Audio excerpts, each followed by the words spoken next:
So you're sitting at home and it's the middle of February. There's no snow, there's no frost, there's no fog. It's dull, it's overcast, it's blowing, and there's even the odd rain shower, and everything outside is just looking so unappealing right now. So do we continue to sit inside and look out the window and keep thinking to ourselves that we should go out? Or do we actually get up and make the effort and take that journey outside to see what we might find? Well, I can tell you this, sitting indoors and staring out the window does not make images.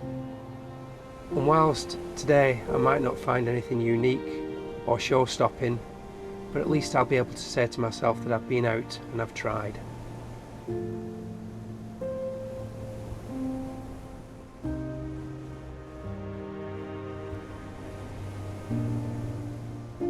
So on balance, with everything that seems to be stacked against us right now, I figured, for me at least, the best opportunities had to be in the local woodland.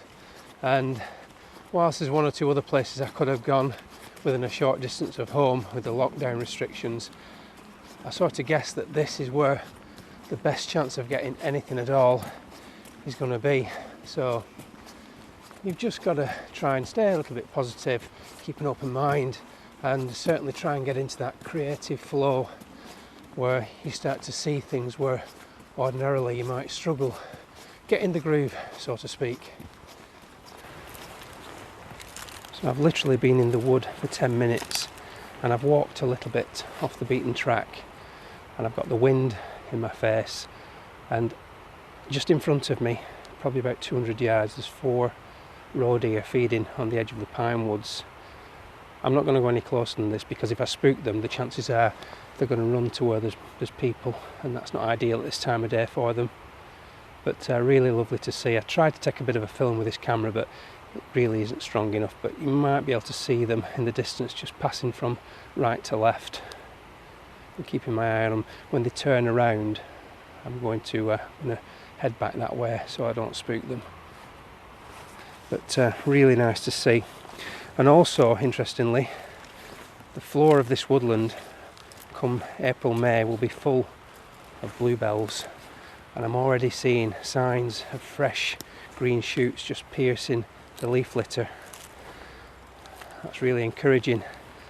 Exciting times to come in the spring. Get the macro lens out, but for now we've really got to try hard and find something worth photographing.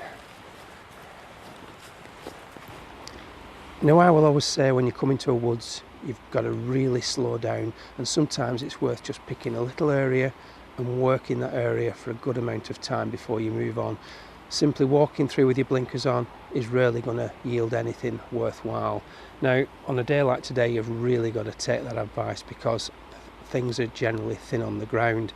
So I've spent the last half hour searching this area here where you've got a lot of dead, fallen pine trees, and what drew me to them initially was the tops of them all have got lovely, vibrant green mosses on them, and that's going to draw anybody in at this time of year. So I came over and I've had a little look round. Now, I found something worth shooting over there. It's nothing groundbreaking, but I think it's something to get the film off to a start. So I like the image actually better than I thought. I've done this type of shot many times, and they usually become a bit run-of-the-mill, but this one's got a little bit more interest to it, and I'll show you that now. It literally is, I'll just show you down here if I can get it on the camera, this little sycamore leaf here, and like I say, it's completely flattened to the, it's stuck to the bark, well, not the bark has gone, it's stuck to the trunk of the tree, and the tree's rotten, it's all slimy, so it's hitted and it's just stuck to it, and it's completely flat on the surface, which is making it a little bit easy, but there's a stalk coming off the leaf that's making a little bit more, making the shot a little bit more problematic. So I'll show you on the back of the camera now what I've lined up and what it is that I like about it. So this is the image lined up. As you can see, it's very simple and clean looking image. Now, what I like about it particularly is you've got the 3 leaf tips. I think it's called a palmate leaf, I'm pretty sure of that, and the leaf is sort of angled, just pointing over to the left hand side. But what has really made this shot for me is this band of colour on the log in the background that really helps to introduce a bit more interest, a bit more colour to the overall image. I've got the camera white balance set on cloudy just to take advantage and warm the whole image up, and I know I can adjust that in RAW, but one of the problems that I do have is this stalk. If I zoom in to the stalk and move the camera around, you'll see that the stalk, to get that completely sharp, if I move over, then you can see now the leaf in the background is completely soft. Now I'm at f13 and I could stop down to f22, but I don't want to cause any unnecessary diffraction, so I'm going to shoot this at f13 and do a focus stack of 3 images, one for the stalk tip, one somewhere in the middle of the stalk, and then the rest for the leaf itself. But that lovely diagonal band of colour running through the shot really helps it. I may just accentuate that just by turning a slight camera on a bit more of a slight angle, just to make it a bit more dynamic. But that's really quite a nice shot, and we talk about contrast all the time in our photographs, and clearly we got contrasting shape of the leaf against the brown background, but the contrast in tones, so the leaf is much brighter than the background browns, but ultimately all the colours complement each other. So yeah, quite pleased with that for a first shot, and not a bad start to the afternoon.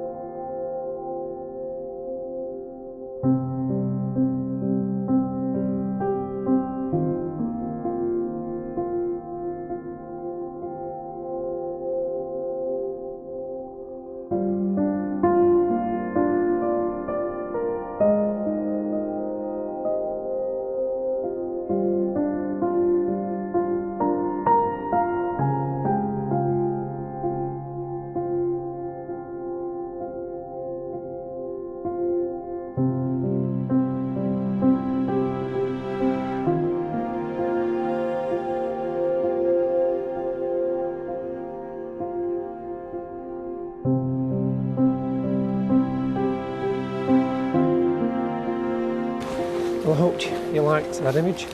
I've just checked the time and it's 4:15, which hasn't left me a lot of time to find anything else, unfortunately, and I'm also stuck. But I'll continue to look, and hopefully we'll get a second shot in the bag, but it's pretty slim pickings. But who knows? I really am stuck.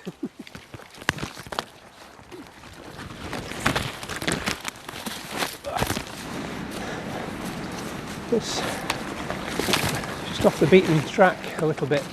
That's why I'm encountering difficulties getting through the wood in places, but it's always nice to explore away from the path when you can.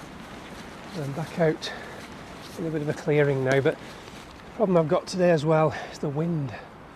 The wind's quite strong, so anything that's on a thin stalk, let's say, is going to be impossible. But interesting little area nonetheless. I've never been here before. Decided when I got to the bottom of the path, I generally turn left, and I thought I'd turn right today, and I'm glad I did, because I think this area's got a lot of promise. Absolutely a lot of promise. Not just today though.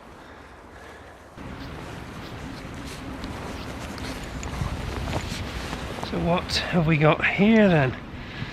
So when I first saw this, it was pretty much covered up at the time, and I saw there's just one on top here, and I thought from a distance that it was a tawny owl pellet, a discarded pellet that they cough up when they've digested the food and they're getting rid of the fur and the bones. But when I uncovered it, there's 1, 2, 3, 4, 5, 6 in total, and they've got this green coloration.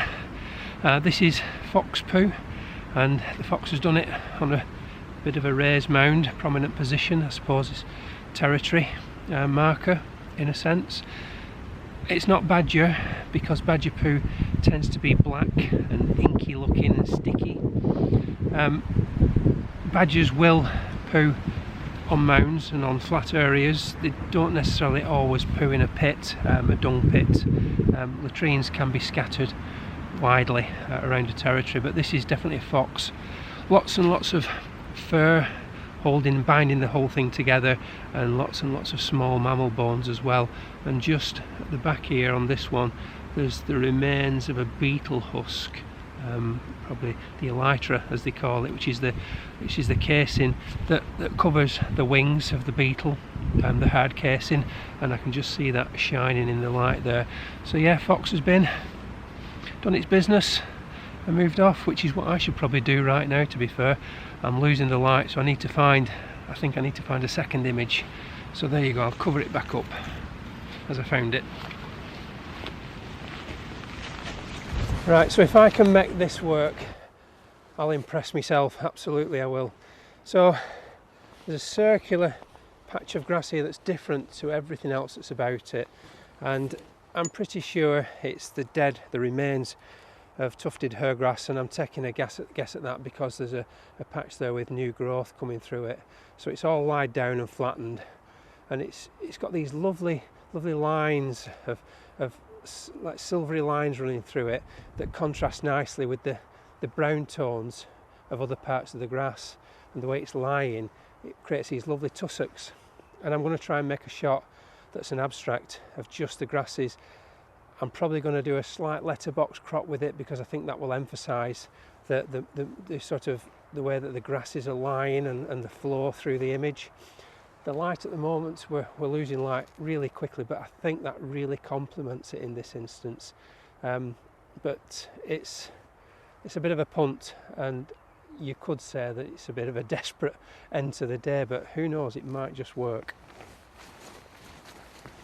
And I think the macro lens again is probably going to be the way to go with this. I hope, or it could be a mid-range telephoto. Not really sure until I get a lens on and have a look at it. Feels like it should be macro. This is a 120mm macro, which is equivalent of a 100mm on a full frame camera.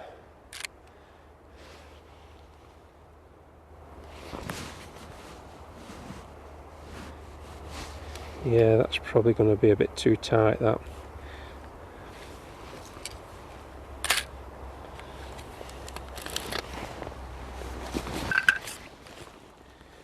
This is the 45 to 85mm, obviously slightly wider.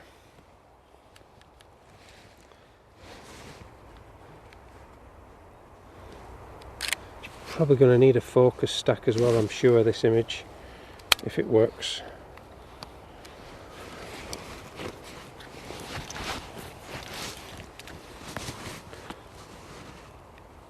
Right, back to you in a minute.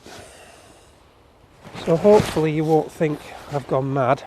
I can just get down here and talk you through in more detail what it is that drew me to the shot. So essentially what I saw was all the hummocks and tussocks, which was different to the rest of the grassland in this part of the wood. And what I like about this particular shot that I've lined up is this diagonal here, where you've got all the grass blades all in a line where they've sort of blown and settled in a diagonal. But what's really interesting is that obviously on the tops of the tussocks where the wind has blown them, they've dried out and they've got this lovely blonde coloration.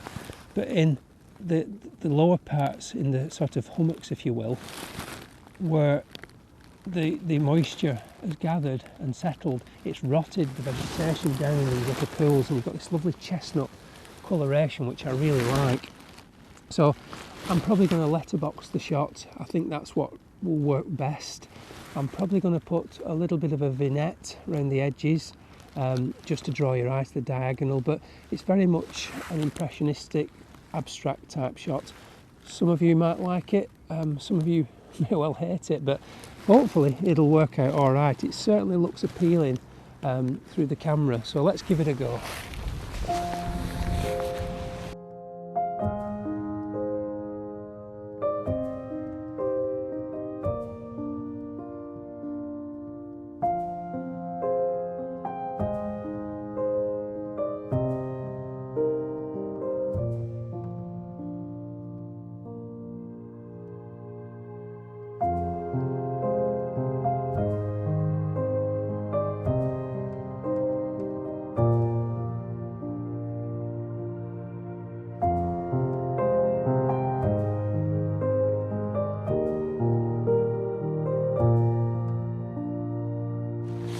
So I'm really losing the light. I need to get back. There's some nice golden colours happening, but certainly not where I am. But I think I've made the best of the flat light that I've had this afternoon, and obviously the wind that's been problematic, and certainly the difficult conditions that we have as photographers in the month of February when everything's dead and waiting for renewed growth, let's say. But let me know certainly what you think of the images from today's video, and that last one I'm sure will challenge many of you, but hopefully it turns out all right. Don't forget to subscribe to the channel, give us a thumbs up especially, that's always good, and don't forget that now there's a join button on the channel. You can join the channel, become a member for as little as 99p a month, and you do get some perks associated with that. So until next time, I'll catch you in the next one. Bye for now.